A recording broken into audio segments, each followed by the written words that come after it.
Welcome to the breaking open of the gospel conversation, ordinary Sunday 30. Welcome, Mary Jo. This is your first time. Great to have you on board, and hope it to be the first of many. Damon, welcome back. Bishop Steve, welcome back after a bit of a break. This is a very familiar passage, and it's important, therefore, to just get a little bit of background, and Damon's got it for us. Thanks, Michael. Good to do. Just as with previous weeks, we find Jesus once again in Jerusalem, and the tension is growing. One of the things I find interesting with this particular section in Matthew's Gospel is those repeated words of the people who are encountering Jesus. They're amazed, they're astounded, and they're silenced. Last Sunday, it was the Pharisees and the Herodians. In the immediately preceding passage, it was the Sadducees. And that all sort of sets the scene for today. And then if we look immediately after this particular passage, we see Jesus' denouncement of the scribes and the Pharisees, those that list of woe to you. And in this particular passage, as in most of Matthew's Gospel, the Pharisees are portrayed or cast as the bad guys in the story. You know, nitpicky enforcers, they're the legalistic hypocrites and so forth. And I think that says more about Matthew's own time in that post the destruction of the temple than it does necessarily of Jesus's own attitude towards the Pharisees and other religious leaders. Our passage itself falls into two parts. First of all, we have the Pharisees' question about the greatest commandment, which we also find in Mark's Gospel and in Luke's Gospel as well. In Luke's Gospel, we may be aware that it goes on to the parable of the Good Samaritan. And we shouldn't be surprised with the response that Jesus gives to the question, because it's one that would be very similar to any religious figure in Jesus' day, drawing upon the texts of the Old Testament, Deuteronomy and Leviticus in particular. And the second part of our passage is Jesus' question of the Pharisees. Again, it's found in Mark and Luke as well, saying that Messiah is not only David's son, but his Lord too, and Jesus is pushing the Pharisees to a larger understanding of who the Messiah is. And then this particular section ends that series of questions, those encounters, those interactions between Jesus and the religious leaders. And it finishes with those words, "No one was able to give him an answer, nor from that day did anyone dare to ask him any more question." So quite a pivotal moment in the Jesus story. Thanks, Damon. Let's begin then and see how this passage challenges us. And let's ask you, first of all, Steve, where do you find a challenge when you encounter this passage? Yes, indeed. Well, we're recording this as the Rugby World Cup is reaching its end, its end point, and been watching some of the rugby matches and seeing how people have been wholesale committed to their victory. They're really wanting to win, and the images of preparation and training, and then that almost look of desolation for those that haven't got through, but the huge amount of elation for those teams which have got through. And let's just not comment on the what the likely outcome may be on Sunday. But there's a sense that they haven't come there half-hearted. Those team players have arrived fully committed to that game of rugby and to winning. And I'm just wondering, what is Jesus saying to me, or rather, who is he speaking to in this measure? Is he speaking to the Pharisees who asked him, or is that challenge actually coming to me now? Is this just for the Pharisees to love God with all their heart, soul, strength, and mind, or might it apply to me as well? And am I going to be able to commit myself just like those athletes are as they're preparing to play rugby? Very tempted to just leave that question hanging there and for us to sit with it. But Damon, challenge for you?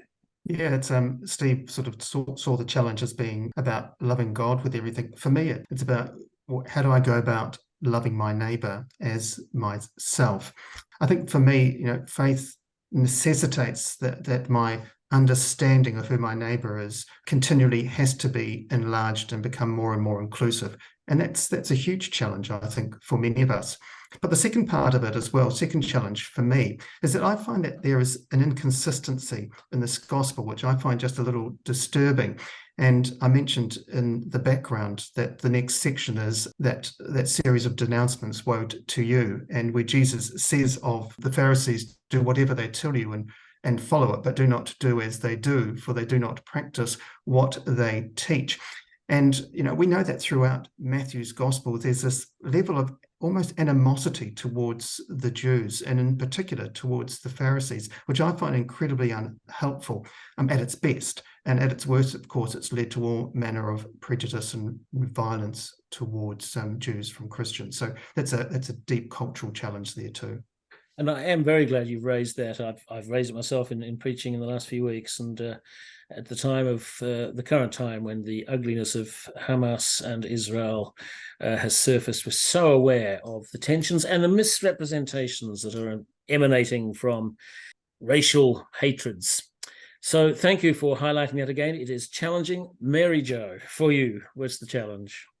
Well, I found this passage seems to be two pieces that are put together. They don't really seem to fit together particularly well to me. So I just thought about the first one with loving the Lord your God and your neighbour as yourself. That seemed to be plenty to be going on with. And the challenge, as Bishop Stephen said, with all your heart, all your strength, who can do that?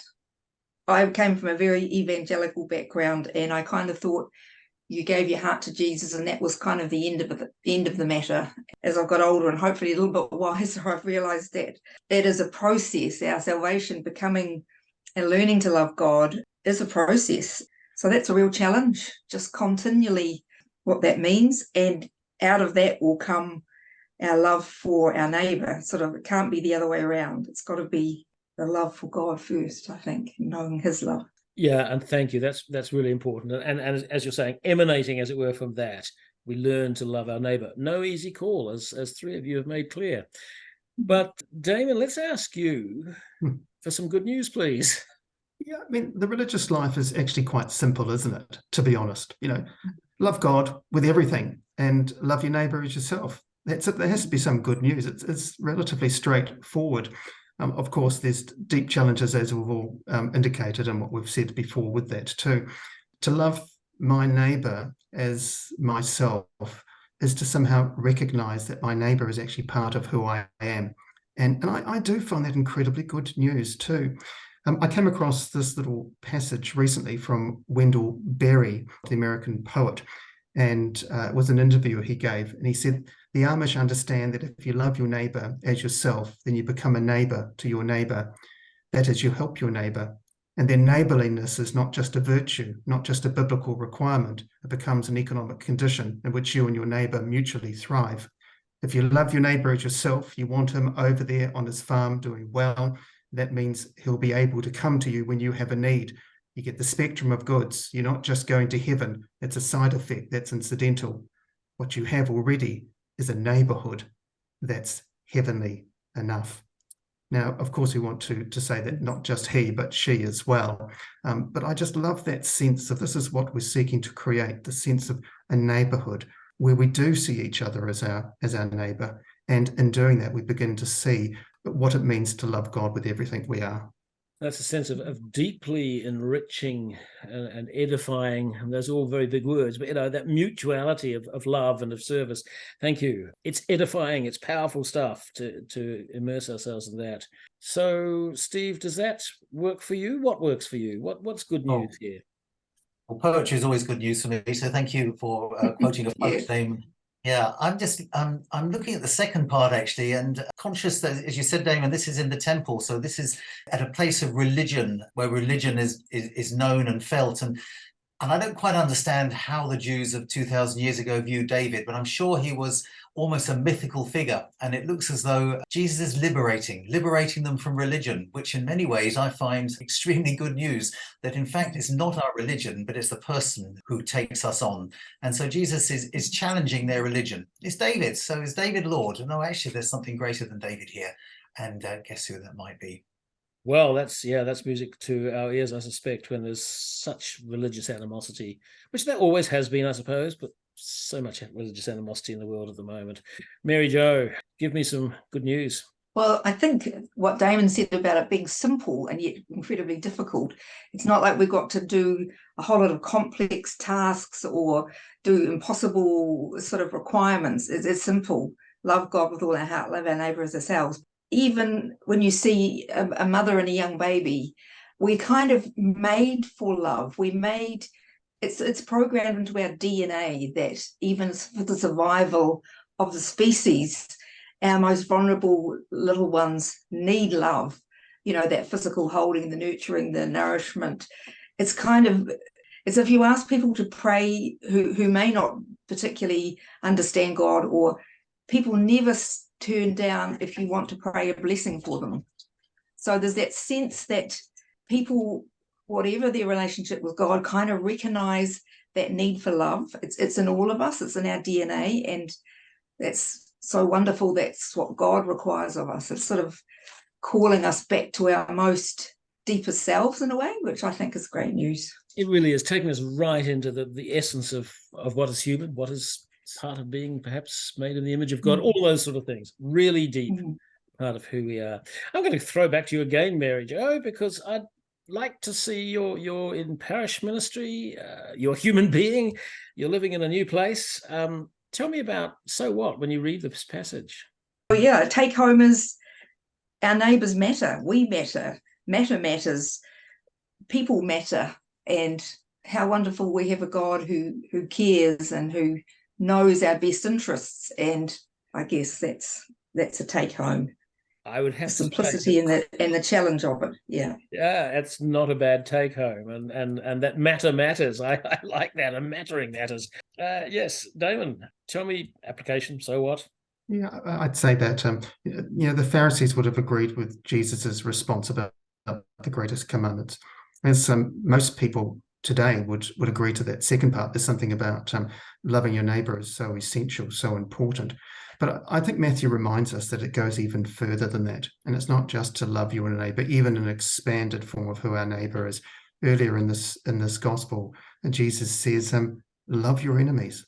And that was incredibly radical. Love your enemies and pray for those who persecute you, so that you may be children of your Father in heaven. And I just think we need to be reminded that the love that Jesus is speaking about has no barriers, has no boundaries, no limits. And especially in the context of what we're seeing unfolding in Israel and Palestine, may we all remember that and work towards that vision that Wendell Berry spoke of in his poem I quoted earlier. Cycle breaking, hatred breaking, but we need a lot of God help to reach that. And thank you for that. Steve, a final word. Application, so what? So what? Yes, I go along with both Damon and Mary Jo, that there is sort of a design within us that we're going to love, and that it is a part of the golden rule that most people would recognize, that we do love our neighbours as ourselves and do to others as they had them do to us. But for me, the challenge comes because I don't always feel like it. And so there has to be a challenge, there has to be a decision. As if I'm just waiting for the feeling, then it can kind of take a long time. A little bit like forgiveness. Jesus also asks us to forgive. Now, I very rarely feel forgiving, but I do have to consciously, regularly make that decision that I'm going to be forgiving. So for me, the challenge is not necessarily waiting for the feeling, but to make the decision. And then finally, to see that, in fact, Jesus is someone that shows us exactly how this has worked out, and practically the one who loved us more than we love ourselves, and the one who was so committed to God that we have this perfect example before us. Thank you, Bishop Steve. Thank you, Damon. Thank you, Mary Jo. I think it's a beautiful little passage, very pithy, and if we can live it out with the help of God, we may well be proclaiming the reign of God in our world. Thanks for being a part of breaking into the gospel this week.